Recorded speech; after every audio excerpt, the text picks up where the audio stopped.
For as long as he's been in the league, Rams coach Sean McVay has made headlines as an offensive innovator, and it's not just creative audible names.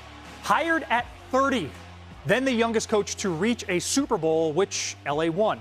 And guys on his staff have benefited with plenty of success landing head coaching jobs of their own. But as Sarah Barshop tells us in a piece from 2025, it's rare opportunity and rare demand being a McVay assistant. If you take the role seriously, it allows you to be able to understand things about the big picture that you wouldn't otherwise get exposed to. You're able to kind of see the genesis of game plans, the genesis of the playbook. Every Tuesday, you can find a Rams offensive assistant turning head coach Sean McVay's vision into the weekly game plan. Touchdown! What a call from Sean McVay! We've had a good track record of some guys that have gone on that have been successful drawers and now are really successful coordinators or head coaches.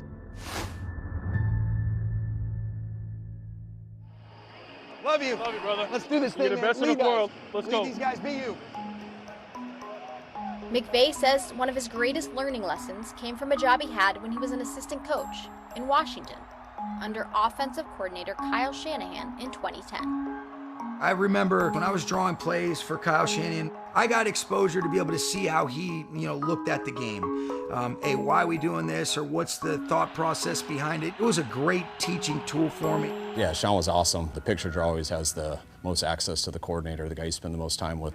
Two-jet lightning, Z under. Double left, two-jet lightning, Z under. With McVay's rise in the coaching ranks to offensive coordinator and then head coach in 2017, he's been able to pass on the play drawing baton to coaches on his staff. I started drawing in 2008. It's kind of a rite of passage. I think Shane handed off to me when he came to the Rams. I handed off to Liam Cohen. Liam Cohen, I think, handed off to Zach Robinson. So there's a nice little fraternity we got going there. What was your reaction, Zach, when you found out you'd be doing this role? Depression. At first, it's a lot of long nights, long hours. There's a lot of pictures to draw. I'd never drawn. I'd drawn with a piece of paper and a pen on everything. It's not easy at first, though. You're also trying to bring Sean's vision to life on a picture. And so that's hard to do at times, where you don't want players to ever truly run a route just like it's drawn and designed on a picture, because that's their creativity. That's who they are as players. That's what makes them special. But you'd like to be able to bring out some of what you as a coach would like it to look like on the page. And that's a challenge. That's a little bit of a form of art. Coaches use an architectural program to bring the pictures to life. Last season, Nate Scheelhaus held the crucial role of taking McVay's play script to build the week's offensive schemes, which he turned around overnight.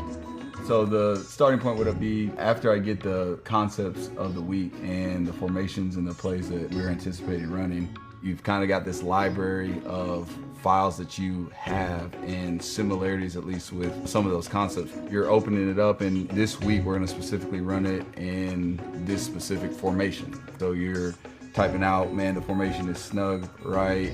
We're running 11 pop, and the defense that we're planning on getting is over defense, playing cover 3. And that's what the players use after they see the presentation from the offensive coordinator, and they build the whole playbook off of that. Down the right sideline, caught by Nakua, touchdown LA! When you think back to drawing plays for Sean, is there like a moment that comes to mind? There is, for sure. It involves Sean McVay and Matt LaFleur. It's the simplest play known to man. It's both stick. It's just 2 5-yard stick routes.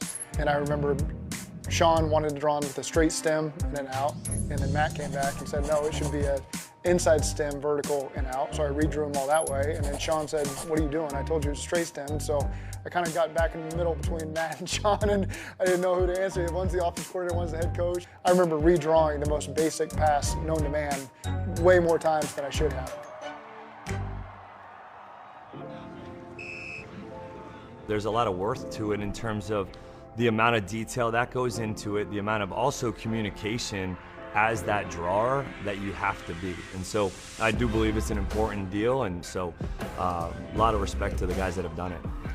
You got to do a little bit of everything. So it kind of gives you a very good foundation on how you're going to coach the rest of your career.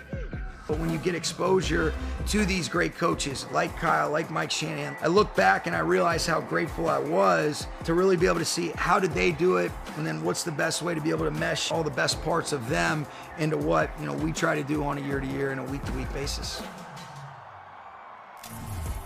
LA's had one of the best offenses in the league since McVay's arrival in 2017. The most red zone touchdowns, and they rank top 5 in yards per play and points per game. That's all translated to the third most efficient offense in the league since then, only behind Kansas City and Green Bay. Tim Hasselbeck, when you watch McVay's offense, how have you seen it evolve over the years? I think the big thing for me is when you watch them, he's true to his roots. Just the foundation of what they do is the run game that you were so used to seeing under Mike Shanahan and Kyle Shanahan for that matter. It's just, and a lot of times on the move the pocket stuff off of it, it's the same. And so there's a history of tried and true stuff that has proved to work in the National Football League.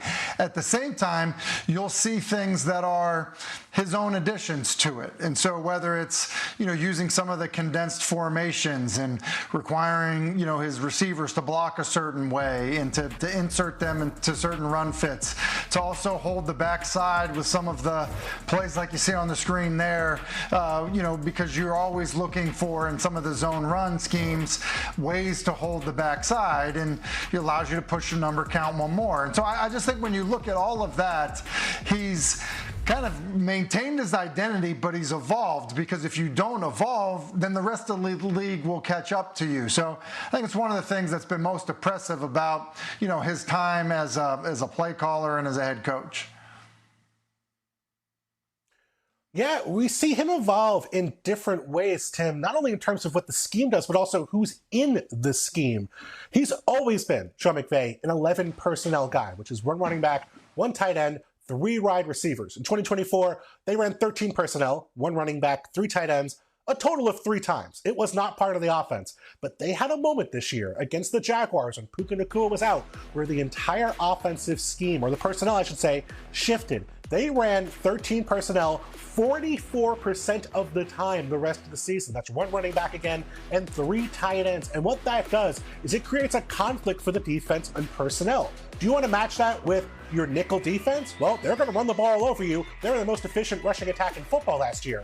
And if you want to match with your base defense and get 3 linebackers on the field, well, they're going to throw. Matthew Stafford had an 84 QBR this year, throwing out of 13 personnel. So you're going to create explosives in the passing game. You're going to create efficient runs against wider boxes. You're going to force defenses to kind of have to show you what they're going to do pre-snap, because there's just not many teams who have a lot of defensive stuff for 13 personnel offense. So really a way for that offense to evolve with different personnel, even though, of course, they had a couple of really talented wide receivers in Los Angeles. Yeah, I think that evolution that you're describing, Bill, where they did use so much 13 last year, adds an interesting layer to the draft and that early pick they have at 13, because it is very easy to imagine them drafting the tight end out of Oregon, Kenyon Sadiq. They drafted his former teammate, Terrence Ferguson, in the 2nd round last year, but Ferguson is more of like kind of a power slot type. Sadiq is more of a traditional, he could play in line, he's a good blocker, and would allow them, I think, to not just continue 13 personnel, but almost maximize it moving forward. That said, Davante Adams turns 34 this year, and he did have some injuries last season, which makes me think they might need to just take a receiver there, like Jordan Tyson out of ASU, because that's where positional value comes into play, right, with receivers being more valuable than tight ends. But I also think the need is going to be there. And I feel that when they do give Puka Nacua the gigantic contract we're all expecting, they're going to need to find value at the wide receiver position, and Tyson might allow them to do that. And not a lot of picks with which to work in this draft. After they go at 13, only 2 more selections for the Rams until 207. Overall. Programming note for you here. NFL Live is going to hit the road in Arizona Monday and Tuesday next week for the annual league meetings. And how about this? Sean McVay, Rams head coach, is set to join the show on Monday. We do have a developing story here at ESPN. The Martin County Sheriff's Office has told media outlets that Tiger Woods was involved in a rollover car crash on Friday. Authorities say the rollover crash occurred just after 2 p.m. Eastern, not far from where Woods lives in Jupiter Island. There were no other details provided, though CBS 12 cited A source saying that there did not appear to be serious injuries. Woods' manager at Excel Sports did not immediately respond to a text seeking information. This was the third time that Woods has been involved in a car crash, most recently in February of 2021 when his SUV ran off a coastal road in LA at a high rate of speed, leading to multiple leg and ankle injuries. We'll have continuing coverage throughout the day on ESPN.